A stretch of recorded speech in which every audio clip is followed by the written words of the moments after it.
mushrooms, and they do work differently. So the magic mushrooms and LSD, what they do is they increase your serotonin, and they actually damp down what's called glutaminergic drive in the brain, and therefore reduce potentially inflammation, similar to something called ketamine. And what's interesting is whether you're treating someone for trauma, whether you're treating someone for addictions, even whether you're treating someone for depression, depending on how you treat them, if you give them a standard dose, they all say the same thing. They say, I suddenly realized everything was okay with the world, and I got infused with a sense of well-being. And then the more intellectual people will say, well, certainly the classical psychedelics reduce the activity in the default mode network, which is a part of the brain where you've got entrenched negative thinking patterns, and it frees the brain to think again. But it doesn't explain why MDMA works, which doesn't interfere with the default mode network. And I think what it is like a reverse post-traumatic stress. These studies are done obviously in very controlled environments, and they always hasten to say don't try this at home, because they combine it with therapy. So what they do is, if you have an intense sense of euphoria, which you then link with your immediate environment, any thought that you were about, you immediately change your association with the thought. And if you have an intensely positive feeling about it, then you decide that everything's going to be fine with it. And it becomes a sense of spiritualism in a way. So, for instance, one of the co-founders of Alcoholics Anonymous, Bill W., he was a recurrent alcoholic, and he was just about to give up when he heard of something called the belladonna cure. And of course, belladonna is another hallucinogen. And when he went for it, he had this intense spiritual euphoria. When he decided that everything was going to be okay with the world, he never touched alcohol again, and he set up Alcoholics Anonymous very much on spiritual grounds, giving yourself up to higher power, reciting things, being together as a group, very structured. And therefore one could say that religion is the euphoria of the masses without having to take any illicit drugs. I thought we'd have a religion-free week, but actually, while you're on it, I mean, because the thing is, you're talking about the Native American Indian shamans, and in the South American Indians, in some ways, they did ayahuasca. Yes. Which, in fact, actually, I only found out the other day. I thought ayahuasca came from one place. Apparently, the combination of what makes ayahuasca has come from two different sources, from two different ways. Yet someone's actually managed to put the two together and created what was ayahuasca. And the oracle of Delphi in Greece was said to be sitting above rocks through which there was these fumes coming, which made them go high again and have their hallucinations. So it's interesting, because considering that we only use 10% of our brain at any one time, let's say that people say we only use 10% of brain, we use 10% of our brain at any one time, but there is so much stuff in our unconscious mind that we can't tap into, and this is what I suppose these hallucinogenic drugs do. I mean, as I said, J.K. Tolkien's one of them. That all you do is you have an intense feeling of euphoria. Bear in mind that longer term dosing of these things has been shown to cause neuronal depletion, and so effectively you do damage your brain. The other question that people may have if they listen to this is, some people say, well, they haven't talked about microdosing. Now, microdosing is where you take mini amounts of the stuff, and that does seem to work differently in terms of, because obviously you don't get the intense euphoric effect, but you just get a mildly feel good feeling, and that must be maintained. If you stop the microdosing, which is one every fourth day, then you do have a relapse, and you mustn't take too much, otherwise you might get an unpleasant trippy effect. Remember, this is illegal. Or too often, or you'll become addicted. Yeah, this is illegal, and we're not giving medical advice. But if anyone was wondering about the two types of use of psychedelics, is microdosing and the bigger doses. Yeah. And it's still under active research, and we still need to do further trials. Well, pay 50 grand and go to university, and you'll find out anyway. Well, indeed. Which is probably so. In that respect, okay. So we've covered a lot of things, and this is, as I suppose, we probably experienced most of it, or some of us have experienced these things. Not, I haven't. I've never taken any form of hallucinogenics ever. Although the ayahuasca thing does intrigue me, but if I was going to do it, I'd probably want to go to somewhere like Peru and do it. Well, the best research, sorry to ruin, but the best researched at the moment is ketamine. And ketamine is seriously researched, and it's been shown to be very effective for post-traumatic stress and depression. Single dosage. Really? Okay. As I said, I wouldn't know. I don't. I mean, I don't. Look, I have to take some very. But it's not licensed for that. Yeah, it's not. You have to take I take very few pharmaceuticals, and it's not through a matter of personal choice.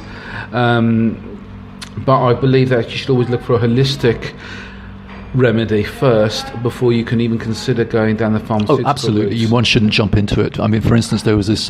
We've talked about it before, so we'll just brush on it again. Yeah. But there was a Nature article saying that antidepressants really do work, and it even grade them in terms of efficacy, and saying that because they work so well, then more of them should be prescribed, which of course missed the whole point. That society, yes, is becoming more depressed and stressed and anxious, and yes, by 2020 depression will be the second biggest killer, second only to heart problems. But we have to think about why people are getting more depressed and stressed, and the reason is that they are unhappy. They're not necessarily clinically depressed, and it is a social, political problem. Actually, and this is where I want to bring it back to university. Actually, in terms of what we are actually teaching our kids, because, and actually, there's one thing I'll probably cover before I go onto the subject matter, is just because you think that. You can go onto Google and see some advice on taking hallucinogenics or any form of self-medicated drugs that are available even on the black market. I'd probably think twice about it. I mean, half the stuff gets cut and you don't know what crap gets put into it. And secondly, if you don't know what you're doing, you can probably do yourself more harm than good. So, in some ways, I'd probably say it is probably worth going and seeing an expert, like a doctor, who can actually probably give you a better guidance, because not all the content you're going to find on Google is going to be accurate. Yeah, and if I'll say that because I sometimes almost feel uncomfortable having this conversation, although we shouldn't really avoid it because it needs to be had sometimes. Yeah, and if you're depressed and stressed, plus then you get caught by the police, that'll make you feel a lot worse.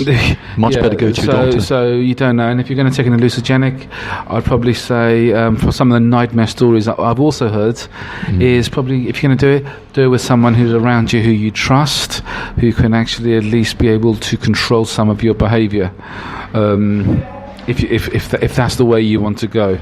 But again, this is not advice. It's just Class A drugs illegal. It's just go to prison. It's just a suggestion. I haven't got any problem. I haven't got any problem with people getting against the conformity of society. In some ways, I quite like it because I don't think we should all be conformists. But the thing is, one thing you got to do is whatever actions you decide to take. Well, Professor Nutt, he's a very well-known psychiatrist. I've met him. He's a lovely guy. He's a little bundle of energy, and he used to advise the government on illicit drugs and in research, and he got canned because he started being overly positive about them. And he is also heading a lot of the research in cannabis, in psychedelics. So this is an area of serious medical research. Well, that's because the pharmaceutical industry have a lot of influence on in funding and things like that. That still comes in. So, and that's where the power is. You think the government has power. You think even the royal family has power. Well, not really. It's the people with finance. The people who are controlling the finances have the power. People who don't have accountability or power. Yeah, absolutely. So, in terms of, I was going back to university.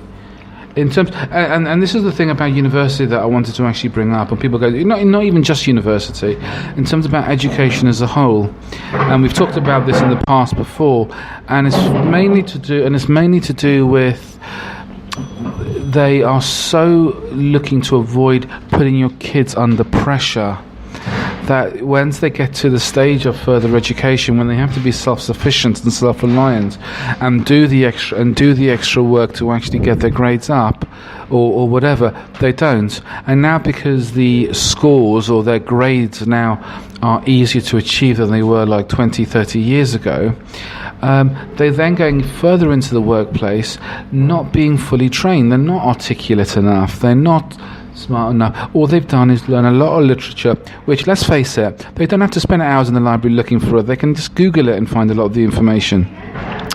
So they're not really stretching themselves, and in terms of self-resilience and self-reliance, it's preparing them for the world outside. So when they get in the job market, you wonder why actually all of a sudden they can't handle the pressure, and then they're getting depressed because they haven't been conditioned in some ways. And there's positive conditioning and there's negative conditioning.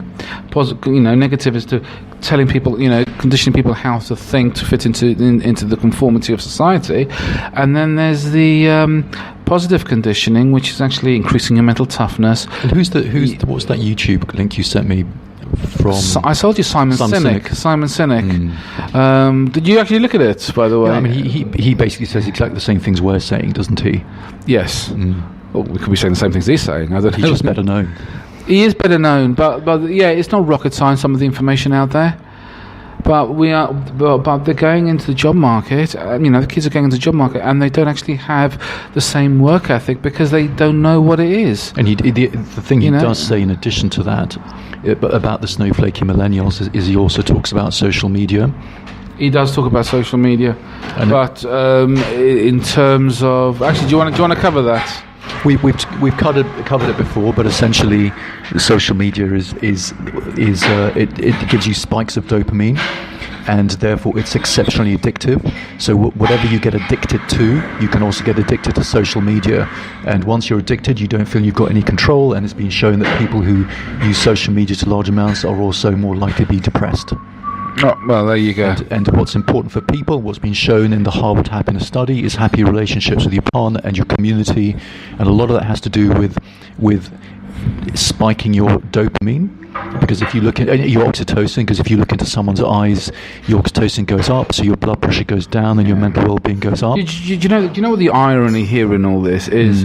The person who created Facebook, which is the largest social network in the world, was actually a socially inept individual, just like Spurgeon. Yeah, who went to Harvard University, who dropped out, and created Facebook, probably in the back of the fact that he probably didn't have any friends actually, or a physical connection with any people. So he created a superficial connection, and the world's bought into that. And of course, Spurgeon people are socially inept because they just can't do it. And what's really interesting, and even Steve Jobs was socially inept, by the way. Yeah, and indeed Elon Musk, same thing. And what's really interesting is there's a professor called let me just have a think. Cohen. So someone Cohen. That's Googleable. He's done a lot of research in prenatal testosterone, and what he's shown is that people who, when they're in the womb and they have higher levels of testosterone, that makes you more likely to have autism. Have you got high levels of testosterone in the womb? Okay. You're much more likely to have autism, and that explains the sex difference in autism. So, for instance, there's a 5-to-1 ratio of men to women with autism. And here's the other thing: men have obviously higher prenatal testosterone than women. In other words, if you don't have high levels of prenatal testosterone, you're not going to get male genitals. For instance, if you're a male and you've got your XY chromosome, if you don't raise your testosterone in the womb, this must be for the biology students at university. You will not get male genitals. Yeah. Now, what's interesting, therefore, is that you require testosterone to masculinize the brain and your body.